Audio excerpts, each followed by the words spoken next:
and welcome to another ASMR video.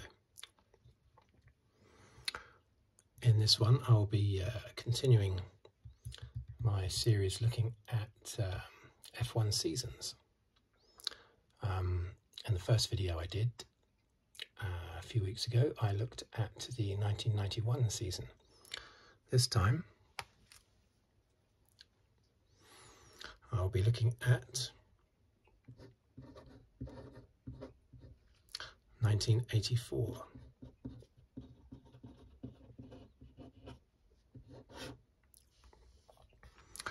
Now, as usual, this would only be a casual, brief look. I won't go into detail with the races. I shall do an overview of the season as a whole and an overview of some of the races. But I'll be looking at the individual races in separate videos I will dedicate to each race at some point, and the cars that took part in that season as well, and obviously drivers and circuits. Okay. One of the standout things with the 1984 season was that it was the debut of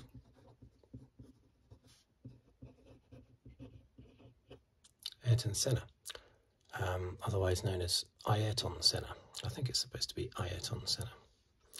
And also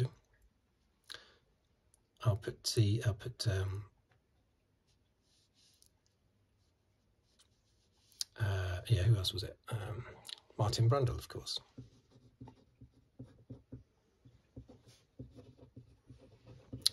They had been fighting for the British Formula 3 Championship the previous year, 1983, with Senna just beating Brundle in the championship. Senna would race in a Toleman. Actually, I think there's an E in there, yeah. And Brundle in the Tyrrell. Both of those teams not expected to do that much throughout the season. The Toleman, of course, would become the basically the Toleman is what the Alpine team is now, because Toleman became Benetton. Benetton, after many years, became Renault. Renault sort of changed its name to Lotus for a bit. That was a bit complicated, and then went back to Renault again, and now is Alpine. And the Tyrrell team is the current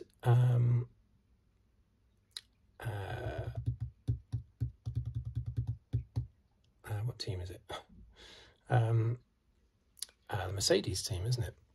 Because Tyrrell became BAR, BAR became Honda, Honda became Braun, Braun became Mercedes. Yeah. Okay, so let's go. The season was dominated, totally dominated, by the McLaren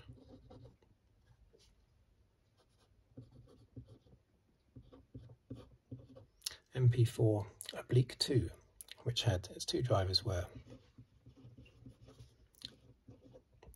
not Senna, I'm so used to putting Prost and Senna down as McLaren drivers. Prost and, of course, Keke Rosberg.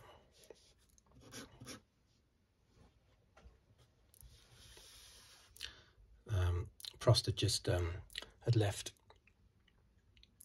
Renault the previous year. Bit of an acrimonious departure that was. And so, unfortunately, John Watson missed out on this drive because he had been in the McLaren as Lauda's teammate. And I don't know if he not sure if Watson left of his own accord or if he was replaced by Prost. I'm not sure, so I don't want to say either way really. But yeah, unfortunately Watson missed out on the championship winning McLaren.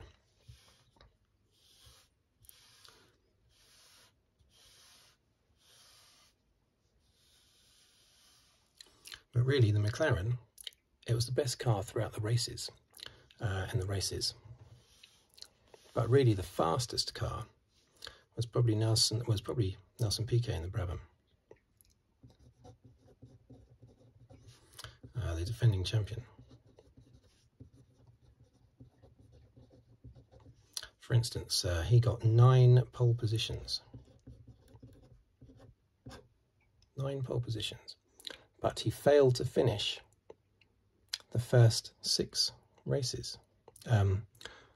Actually, I think he finished in one of them, but outside the points. So basically he failed to score points in the first 6 races. But the telling thing here is that Lauda wouldn't get any pole positions at all season, despite, as you will see, winning the championship. So I'm just going to write down the races here.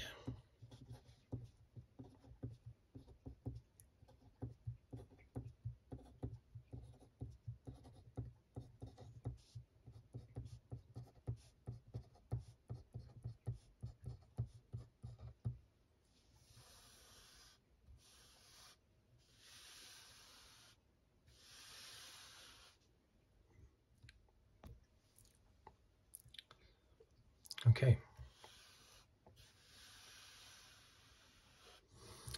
So the very first round was won by Prost. Second round was won by Lauda. Third was won by Alboreto. Now that was, let me put the races next to it, that was Belgian Grand Prix. Belgium.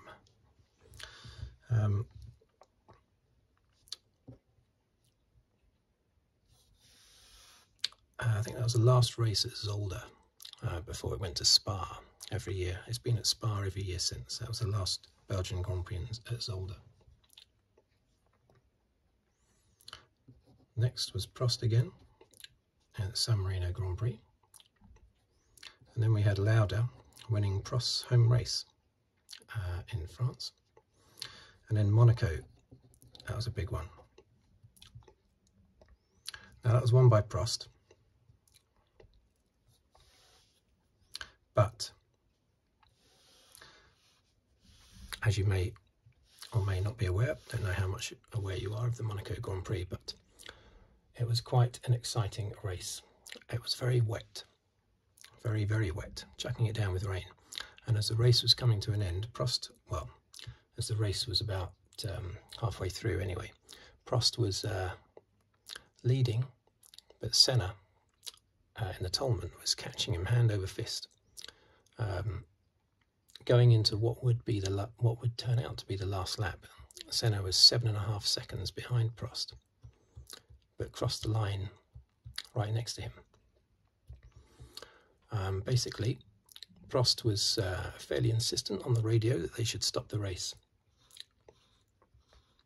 So Jackie Hicks, the clerk of the course, the former Belgian driver, he stopped the race, but he had no authority to. He had not consulted the race stewards, so he got into a lot of trouble after that for doing that, for stopping the race without consulting the stewards. He was at the time, he was a Porsche sports car driver. Prost was driving a Porsche engined McLaren, but I doubt that had anything to do with it at all. So basically Jackie Hicks stopped the race. Senna passed Prost as they crossed over the line, but the results were taken from the previous lap anyway. Had the race gone full distance,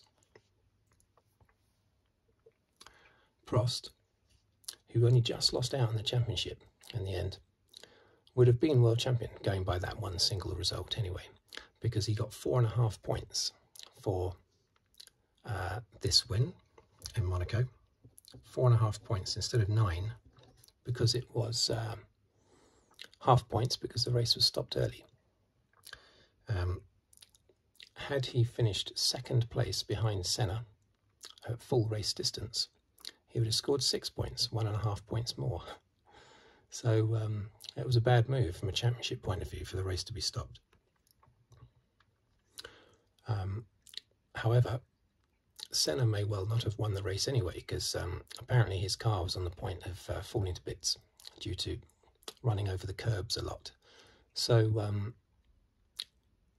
the likelihood is that Senna would not have won the race, and the likely winner would have actually been Stefan Bellof in the Tyrrell, amazingly, because he was catching Senna at the same speed that Senna was catching Prost.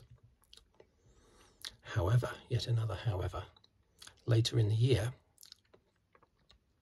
the Tyrrell team were disqualified from all their results due to a fuel irregularity.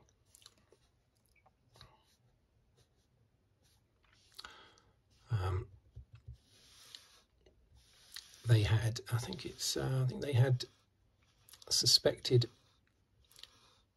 fuel in their water supply. Basically, they had hydrocarbons in their water supply.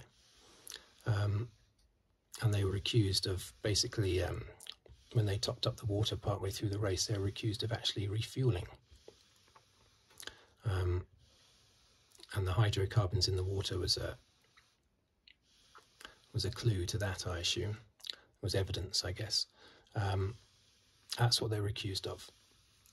I'm not sure if they denied it or not. I'm sure they did. I'm sure most of these things are just contamination rather than deliberate. But anyway, they had their results taken away, so Stefan Bellof would have had his win removed anyway. Martin Brundle finished second at the Detroit Grand Prix behind Nelson Piquet. He had that result taken off him in the other Tyrrell. So Bellof would have lost the win. Anyway, so had it gone full race distance, Senna would have passed Prost and then retired because his car was broken. Bellof would have passed Prost and then been disqualified a few weeks later. So Prost would have probably still ended up winning the race.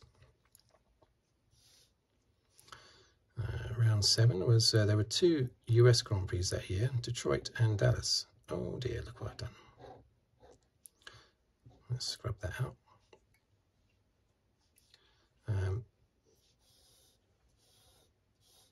Round 7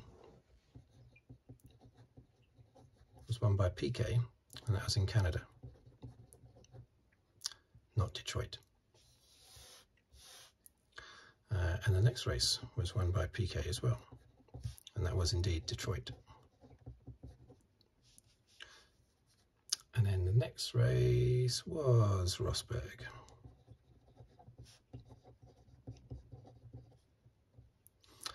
I can remember that Piquet won 2 races this year. I can't remember which ones though. And I remember that Dallas Grand Prix was won by Keke Rosberg. That was the one where Nigel Mansell had his first pole position.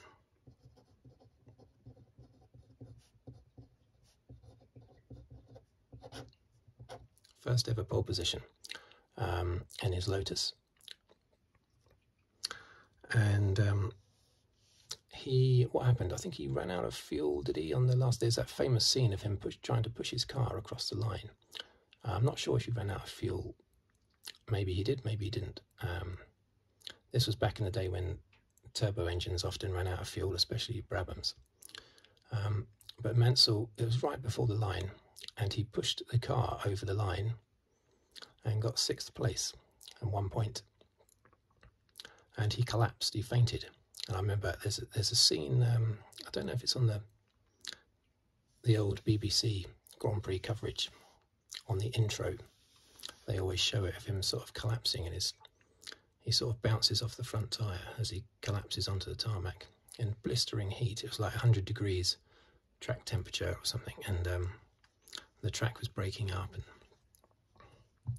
But it made for an exciting race. But most of the cars retired. I think in that Grand Prix, that Dallas Grand Prix, I think only 6 cars finished, and the Detroit one, I think about the same number, about 7, I think, cars retired. Those 2 American Grand Prix were real car breakers.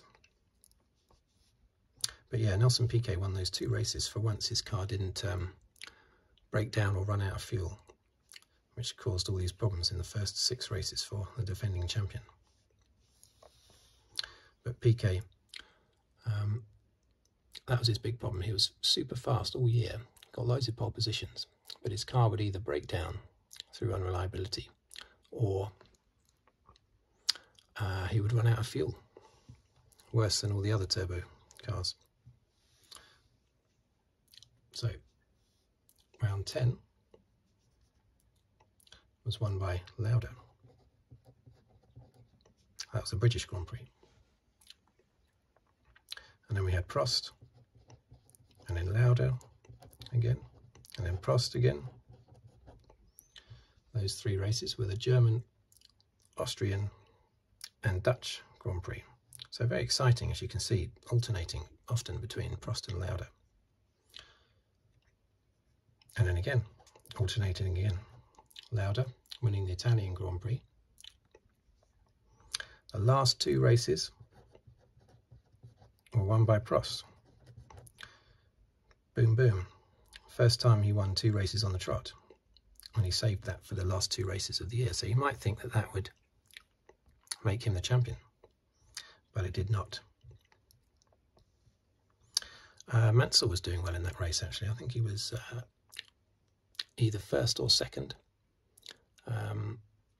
Well, he was running second behind Prost. That's right, he was running second behind Prost for a long time. Lauda, who had a bad start, was coming up through the field. And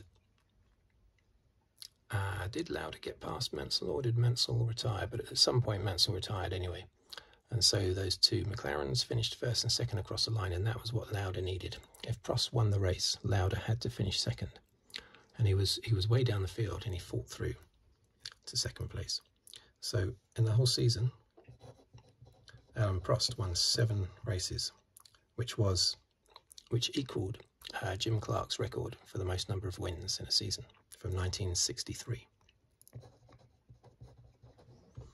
Lauda won 5 races. Piquet won 2. Alboreto won. Rosberg won. So there you go, McLaren winning 12 races, which is also a record. And the points that McLaren scored was also a record. And Lauda winning the championship. There we go, I'll just write that down.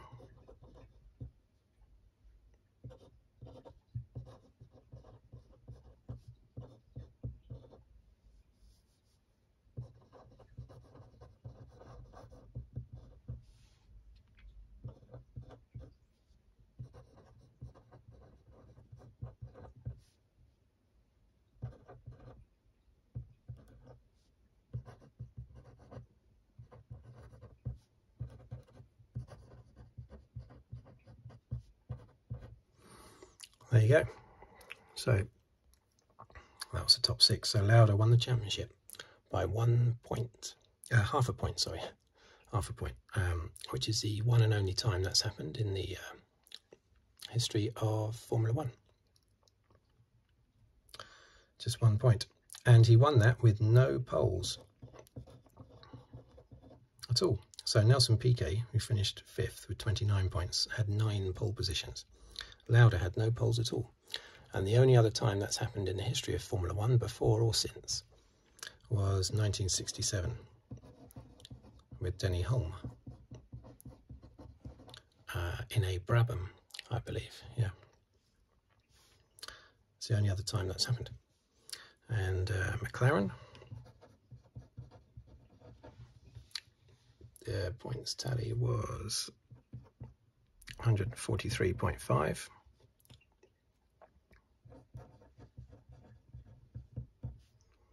Ahead of Ferrari with 57.5.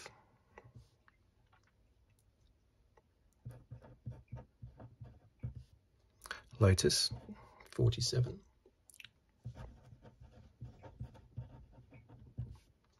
Brabham 38. See, that's quite a bit of a surprise there, a Lotus finishing ahead of Brabham, the world champions Brabham. But that was all down to the massive unreliability with the Brabham.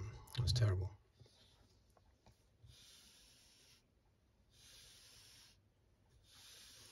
So there you have it. A very exciting year. I remember it well. I remember chatting about this season with kids at school. In fact, I remember a specific conversation I had in the playground just before the season started. I